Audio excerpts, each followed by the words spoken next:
زیر آباد میں مسلم پرسن لا بورڈ کی ہدایت پر مرکزی حکومت کے وقف ایکٹ 2025 قانون کے خلاف احتجاجی جلسہ عام عیدگاہ میدان میں منعقد ہوا۔ اس دوران بارش ہونے کی وجہ سے لائٹوں کا سسٹم گر گیا، جس کی وجہ سے پروگرام میں موجود چند افراد جن کا تعلق زہیر آباد اور سنگاریڈی سے زخمی ہو گئے۔ زخمیوں میں 4 ٹی وی صحافی محمد اکمل، محمد نصیر نمائندہ آداب تلنگانہ زہیر آباد زخمی ہو گئے۔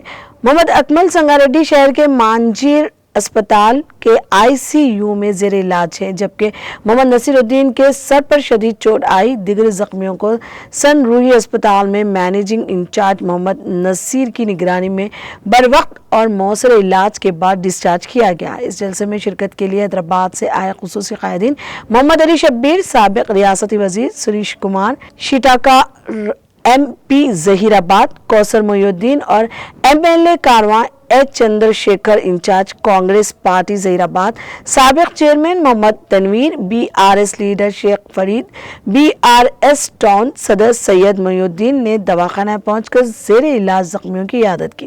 Telangana Urdu working journalist federation کی ریاست باڈی کے وفد نے نائب صدر قادر فیصل کی قیادت میں محمد اکمل کی عیادت کی۔ معتمد عمومی سید غوث محی الدین نے علاج کے لیے فیڈریشن کی جانب سے ممکنہ مدد کا تیقن دیا۔ وفد میں آرگنائزنگ سیکریٹری محمد امجد علی خازن، MA محسن، جوائنٹ سیکریٹری SK فرحات، لائق الدین اور سید واجد حسینی شامل تھے۔